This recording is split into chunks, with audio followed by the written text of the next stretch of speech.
everybody, this is Pam at the Paper Outpost. Welcome to a new little project.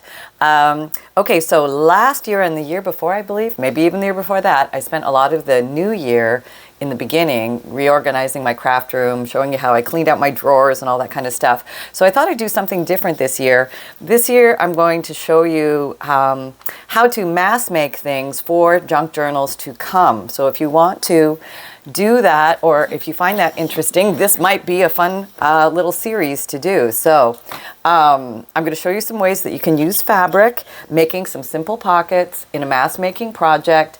I'm going to show you some tips and tricks on how to make it easier for yourself, how to do it. Let me show you a couple little basic prototypes here. These are very, very basic, very simple. Let me show you them in order. Okay, so there was sewing involved. You don't have to sew, but I think it adds a very nice touch with the fabric. So this is a straight stitch all the way around. Very simple to do. Even I could do that. And this makes a nice little pocket. It's firm. It's on a game card. And I'll show you how I did this in a mass making way that can make it easier for you. And here is an example of one done with a zigzag stitch that is not done very well because Pam sewed it. So you never know what you're going to get, but you can see the inherent struggle that I went through. So I'm hoping that that comes across, because I am no expert sewer, seamstress by any stretch of the means, but I'm not going to let that get in my way with having fun and playing with this tool called the sewing machine, because I think we can get some nice effects of it. Here's combining the two. Zigzag, straight stitch, zigzag, straight stitch, zigzag, straight. Yeah, we can do a lot of fun things. And really, I mean, those are the primary stitches that I use. My machine, it's a Brother Project Runway.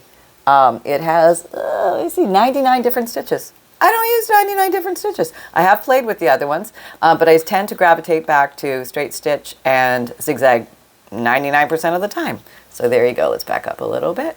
All right. So if you have some fabrics, today I've got a nice collection of bedsheet, linen tablecloth or something like that, a piece of muslin.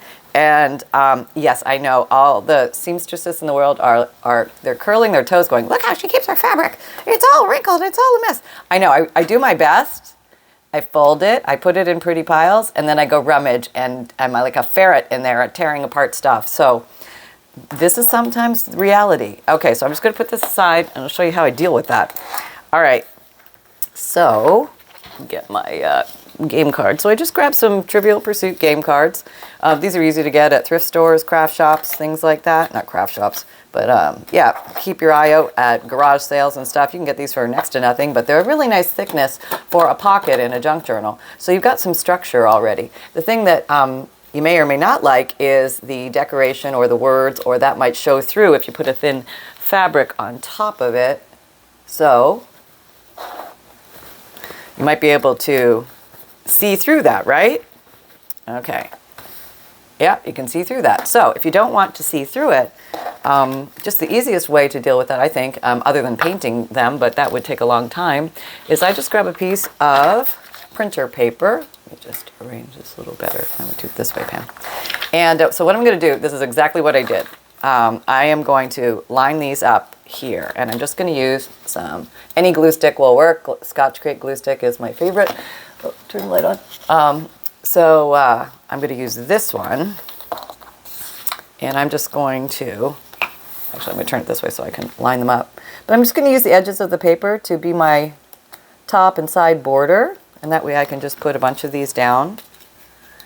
I'm just using a little bit of glue, maybe leaving 1/4 of an inch in between just so I have some cutting room, and I'm not pulling the fabric, like the whole piece is too tight. I have a little breathing room, so if you want to do a little extra trimming, you can. Okay. So how's everybody doing today? Are you guys having fun? Are you guys making something? Are you playing with your papers? Are you waiting to play with your papers? Are you driving somewhere? What you doing? I just got up a little while ago, and apparently I'm making a video. That's what I'm doing. Had my coffee. Sonny got up with me. He gets his big snuggle in the morning. We do a big cuddle snuggle. Yeah, Sonny sleeps with me. And so we have our morning routine. We do our morning routine. Mom gets her coffee. Sonny gets a sweet pea. Sonny is my little Maltese pup. And he is awesome. Brings smiles to my day. All right, I guess I could line these up with the guys across the street so that cutting is easier. That would probably be a good move, Bam. You know, you think of these things as you're doing them. And mask making can really, you know, it gives you this pool of things to pull from when you're making a journal, making it much more efficient way to create multiple journals more quickly if you like to do that sort of thing. Okay, so now I have that. And now I'm going to flip it over. And I'm going to put a piece of material down here. So let's try something. Should I try something different? I thought maybe I'd try this because this is a little... Okay, so look at that. That's all wrinkly and like that might be a problem, right, to glue down. But if I take a water bottle and I just mist it a little bit, I'm hoping this works. Oh, I got my paper wet. That's nice. It's going to help me get rid of a lot of those wrinkles and I can avoid the ironing. I don't have to do that as much. I like that. I'm not a big fan of ironing, but if you want to iron, go for it. Iron your material. Have fun. I'll be thinking about you. Anyway, that's a nice way to deal with some of the wrinkles. You know, they're just sort of gone. I love that. Works on clothing too. Okay. All right, so now I'm going to take this and I'm just going to run it this way. And then run across. And this is just anchoring. Oops. Oh, I tore the paper. Look at that. That's okay, though, because that's going to be on the back. And because my paper's wet, I think that's what's... Yeah, I see. I shouldn't be spraying on this, but I want to keep it in the frame, so bear with me. All right, so let's lay this down. Straighten it out in case there's any pulls in the fabric. Got a little extra string there. Okay. Am I going to get it all? Yeah. Okay, so down. And make sure you hang over the edges a little bit and then just do the mush push, like out to the edges, and hopefully that will grab the glue. Now the nice thing about these glue sticks or Fabrifix glue, they're silicone or they're waxy, they're not water-based, so you can actually glue damp things to them. I know. And you can keep going. You don't have to stop with your crafting. Okay, so now I'm going to come along. I'm actually going to use... Now this is one of those, what do? I have paper and fabric. Should I use fabric scissors? Should I use paper scissors? I'm going to use fabric. Yeah, scissors because I know this is going to cut well. Okay, so let me just trim this off on the side. I'm just giving myself maybe an 1/8 or a 1/16 of an inch. Little breathing room there on the edge. You don't want to go too short because that's going to be more problematic. Yeah, you want to keep like a little border to make your day go grand. All right, now come across the top, and I like mask making things because it's just quick and easy, you know. Then you just got a bunch of stuff to play with, and when you get this urge to make a journal, like I need to make a journal for Sally. I love her. She's so sweet. I just want to let her know how much I care about her, and I'm going to make her a journal. And she likes to, I don't know, maybe Sally collects butterflies or something like that. So, or maybe butterflies are her favorite thing. So I'll make her a butterfly journal, and you can tailor it to what Sally likes. And if you have stuff that's all ready to go, you can take things like this and turn them into butterfly theme by putting different things on them here. You can rubber stamp, you can put clusters with butterfly pictures and things like that. I mean, there's a lot of things that you can do when you have your mask making stuff already set up. So I think this is the easiest way to do it. Maybe you could use one of those rotary cutters, but I never have the greatest luck with those things. So I'm going old school with fabric scissors here. It doesn't take that long. These are good scissors. Okay, don't go too close, Pam. Don't go too close. Okay, that's the whole thing. You want to have a little bit of a border. It's okay. Yeah. So, what projects are you working on right now? Feel free to comment down below. I'd love to hear what you're up to, what you're making. Now that all the Christmas hoo-ha is over, we can move forward to what's next? Valentine's Day? I guess we've got Martin Luther King Day. We've got President's Day coming up. We have a lot of holidays coming up. A lot of people like to make holiday-related journals, which is kind of neat. And so we can also make generic journals that can be used any time of the year. There we go. All right, put your little pups over there. And I think 4 is probably good for right now. So, all right, so now we have these little guys. And what I've done is in my sewing machine, I was working with white thread, but because of the video, I've changed it to brown thread so it will show up better on camera. So let me throw my mouse and then slowly slide my sewing machine over here. Let me set that up. Hold on. Do you ever notice how coffee tastes like old feet after a while? You know, I don't know what it is, but it starts off good, and then the last cold sip is like cold feet. Okay, so I'm going to do a straight stitch first. Let me see if I can, maybe I can get it zoom in a little bit more. Oh, this there, that's exciting, isn't it? Boy, you can see all the action there. Holy mackerel, hold on. Let's hope it all goes well. Okay, so I would say, where's my glasses? I need my glasses for this. Yeah, okay. Down. Foot pedal has been located. And now we're going to sew. I'm going to make sure my machine is on number 1. Hold my little tails. So, yeah, I'm just going to go around the block. Just go around the world. And this is actually very relaxing, very zen-like. Take your time. Turn. Keep going. Once you get the groove on, you can go a little faster, but you don't want your fabric or your paper or your card to buckle. Probably better to wait for everything to be dry before we do this part, but you know, some of us we just can't wait for those things in life. We just want to get going. All right, here we go. I'm not averse to working with damp fabric or damp paper at all. I do that all the time. As long as I'm using those glues that are not bothered by that, I'm okay. Or if there's no excessive bunching or anything like that. All right, here we go. Now we're flying. I have confidence now. I feel like it's going where I want it to go. Of course, I missed a stitch there. Of course. I've got to back up. Okay, turn it around. I'm just going to close that off because I didn't quite start in the right spot. Imagine that. That never happened, eh? Okay, so take that out. Back up a little bit. All right. I have a little thingy cutter here, but you can just snip it with scissors if you don't have that. So there, we have that little guy. And it's cute. He's very simple, very cute. And he came out nice and flat, so I didn't need to iron. There's no ironing needed. And I don't mind a little wrinkle. I mean, to me, it kind of looks kind of nice. Like, I don't know, it shows the cotton more or something like that. I mean, I don't mind those little wrinkles. But anyway, here is this little guy. And so let's do another one now with... maybe I'll just do some variety here. So we've got 3 layers. We've got the fabric, we've got the paper, and then we've got the card. Well, this time I'll do a zigzag stitch, and that's number 4 on my machine. So I'm going to put the foot down right where the little tiny mark, let me get you in closer there. There's a little mark, halfway point on the foot that'll tell you one part of your zigzag stitch will be on here and the other part will be off, and that's what I'm going to try for. We'll see how it goes. You never know how these things go sometimes. Okay, am I on it? Okay, I think I'm on it. Okay, I think we're going. And this will technically seal the edge. Let me see what you guys are seeing. Does that look right? Okay. Maybe it's too close. I can back up. Okay, I'll do one side close and then I'll back up. How about that? I know sometimes I put it too close, so I want you to get a bird's eye view so you can see. All right, I'm going to back it up a little bit. Okay, there. Okay, now I'm going to turn. Oh, I probably should do one more stitch. Get me closer to the edge. Okay, okay. And even if it comes off, it's okay because you can just sort of reposition and carry on again. See, I don't have my thing in the middle there. Now I'm back where I should be.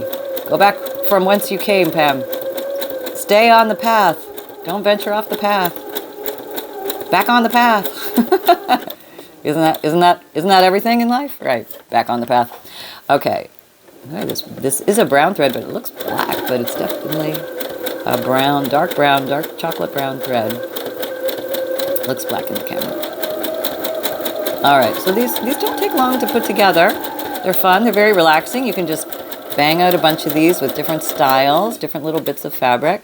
That's why it's kind of fun to add different fabrics to your book. Oh, I totally missed that one. To your junk journals, because it just adds another element of texture and another fun thing you can play with. What's wrong with that, right? And it's ubiquitous. It's everywhere. There we go. There we go. Yep. Okay, so we have the comparison, the grand comparison. Straight stitch versus zigzag stitch. Any preferences? Now remember, you can put your pockets like this, or you can put them like this. Or you could even make mini belly bands. Yeah, you can do that. But let's do one with a combo now, just for fun. Okay. And so I think we'll start with, what are we on, zigzag? Okay, let's just zigzag. We'll zigzag for a few seconds. And I want to end in the fabric, and then I'm going to switch it over to straight stitch. Okay, that's really close. Now remember, your needle's gonna drop where the I think where the middle thing is. That's probably not right. Don't tell people that. I guess it depends on, with the stitch that you're on. Seamstress people, please jump in. Okay, I know not of what I speak, but I like to practice and play and just see what happens. Straight stitch again. Close, one more. Okay, turning. Straight stitch down a bit. Back to number 4, going to do some zigzag. Oh wow, that was exciting. Yeah, sometimes I don't know the power of my foot. Big old push there. Okay, get back on the, you got to get back on the mattress. Get on there and stay in, got to be on the playing field, not off in the meadow to catch your project. Okay, let's do a little straight stitch again here. Okay, now let's crank it up to another zigzag.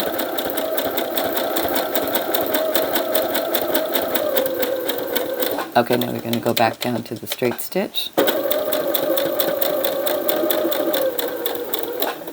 Okay, turning, zigzag, zigzag, zigzag. Okay. Oh wow. Yeah. See, I feel like I'm learning how to ride a horse or something. Like it's like too fast, too slow, too fast, too slow. I guess that comes with practice, right? You just sort of figure it out with time. Is that what it is? Okay, now I want to go back down to... There we go. I'm just going to lock it in, meaning going back and forth for a couple stitches. Now, okay, and there we go. So that's that kind of look, which is a nice alternative. And as you can see very well, none of this stitching is perfect, but it's still okay, and it's still, I don't know, I think it's inherently cute. So it's fun to have things like this pre-made and ready to go for yourself.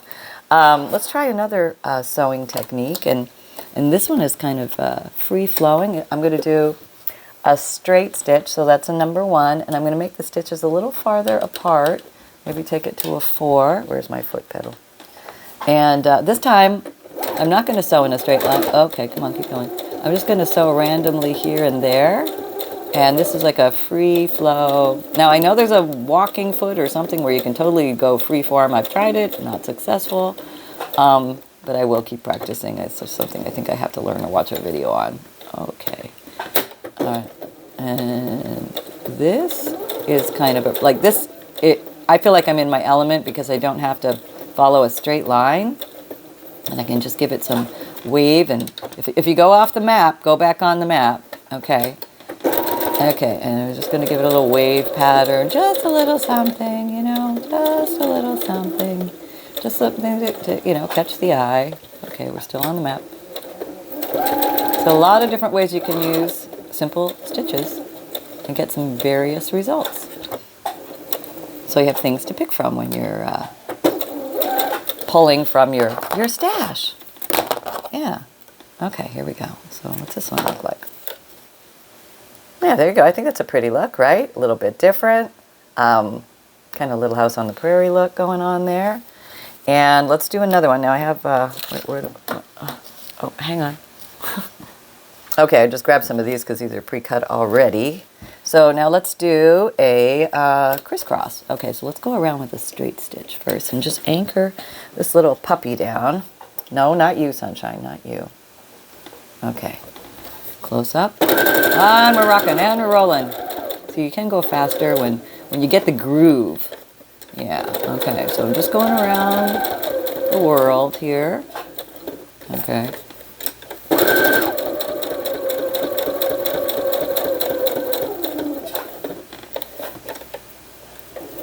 Okay, coming up, bring it home, Pam, bring it home. Okay, now I'm going to back out so you can see better. I know, it's too close, I know, I hear you. Okay, backing out. Now I'm just going to do like an X, a big X. So I'm going to head from here to here. Whoa, look at me go, super fast.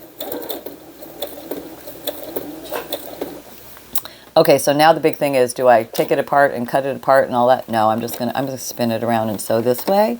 It'll be a double line. That's okay. You can take it out and snip it and all that kind of stuff. I'm fine doing this. Okay, and now take it and turn it. I'm going to complete my X. If I go slower, I could probably get a better X. Okay. It almost looks like a little envelope, which is kind of cute, right? Well, we could have ideas with that. All right, there we go. Are we off? We're off? Yes, now. Okay, so you can use the little cutter, or you can just snip it with scissors. So now we have this little guy. And how cute is he, right? Yeah, I mean, there's a lot of different things that you can do with these. Okay, here's another idea. I'm just randomly showing you these just to give you a little inspiration. If you're kind of stuck and you don't know what to do or what to make today, sit down and make some of these fabric pockets. They're so fun. Sorry. Go steal the bed sheet off the spare bedroom bed. You don't really need that thing. You know, the flat sheet? Nah. Okay, so let's do this one. This is a straight stitch.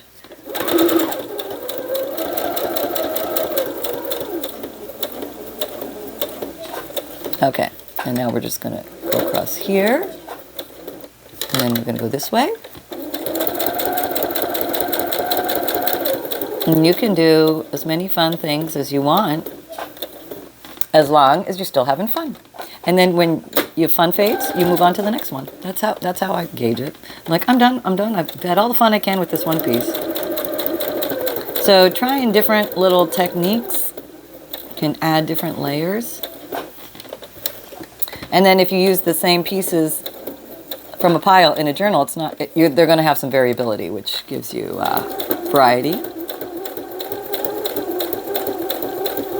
Something about sewing on fabric that, I don't know, I want to say it adds an extra something to the journal. If you didn't sew, your journals are not less than in any way, shape, or form. No, they're still wonderful, but I think this adds a different style. I guess that's what I'm trying to say. It's a different feel, a different look. Okay, let's see. Do I need to go all the way around? That's the question. I'm not sure. Let me look at it. Oh, I think that's kind of cute like that. I could also, ink it around and just to finish off the edges if I wanted to do that. But I just wanted to show you, you can get a lot of different looks with just one type of stitch, like a straight stitch or something like that. So, and these are nice and sturdy. Yeah, there we go. Cute. Yeah, very good. You could also make these into little like side pockets. You could have two of them on a page and put a little something in here and something in here, or two little pockets on one page. That would be cute too. So a lot of different variety going on here. Let's make something else with this guy. Okay. Now I'm going to attempt, this is my very sad attempt at free flow design. I think I'm going to give myself a border first. So I'm just going to run around the border with a round the world straight stitch. And if you're not talking and yapping through the whole thing, you can even make these faster. But it's not about the speed, it's about the enjoyment. Yeah. If you like the process. I find it like on a Sunday morning just to sit down and do something like this. That's like heaven. That's just heaven. Just curling up. It's quiet. Very quiet in the house. Okay, now I'm gonna go hog wild here. I'm just going to go a random stitch. I don't know what this is. This is just, I'm just sewing wherever I want. Look at me go. This makes no sense to anybody, not even me. But it's just kind of fun. I'm just slowly turning the paper. Probably not supposed to do that. But probably puts torque on the needle, and it's a very bad thing, I'm sure. Very, very bad, but I'm doing it. Okay, just lightly nudging it. Come on around back. Just kind of, you'll know when you're done. You could do a little flower design. You could do whatever you like. All right, I'm just gonna, whoop, I went off. All right, well that happens, because sometimes things don't go as planned. Often. this corner here. Let's see what that looks like. Okay, what did we get this time? The randomness of this, I think, is intriguing. Isn't that? I don't know. It's just intriguing. So you can do things like that. So there's 1,000,001 different things that you can do with little mass making of fabric pockets. And when you start to add different colors of thread, they look completely different in their appeal. And you can also ink them if you want to do that. And okay, for the big finale, let's put you back over here. And, you know, just kind of thinking of ways you can use all the little excess pieces. If you've never seen me make a bird's nest, I'm just going to grab extra thread, cut off thread that I have laying around. And I'm just going to make what I call a little bird's nest out of it. They're kind of fun embellishments to add to any junk journal. If you're doing a nature journal or a bird journal or something like that, a botanical journal, these are fun to add. They're easy to make. You just use your fingers to spin. You're like a little mother bird, and you're creating a nest. And you can make them as thin or as thick as you want. Let me see how thick this one is. Do I need more, or have I got enough? I think I've got enough. No, that's not bad. Yeah. Okay. So maybe let's do it on. You know, I'm going to use something that has the black thread on it. Okay, maybe this little guy. This little oddball guy here. Put you here. He's got a little flower there, so maybe I'll put the bird's nest down here. I'll just put a little Fabrifix glue, clear silicone glue, fabric to fabric, fabric to paper, paper to paper. Just like this glue. I put it in a Sugar Bells icing piping bottle because I got a thinner bead of glue. It looks like this is the bottle. Okay. And, all right. Let's see. You just lasso this little puppy. You get them all together, and then you grab them and you put them down. That's pretty much it. And then you need your eggs. So, if you happen to have a couple little beads, just put a little dollop of glue there in the center. And I've got some little. Don't run away on me, little beads. 1, usually 3 makes a nice little nest. You can do 2, but I think something about 3 makes it look like a happy-filled little nest. You turn the bead on its side, you won't see the holes so much. Get you a little closer. Yeah, you got a little bird's nest in the corner. So there you go, folks. I hope you had fun with that. Let me show you what we made today. And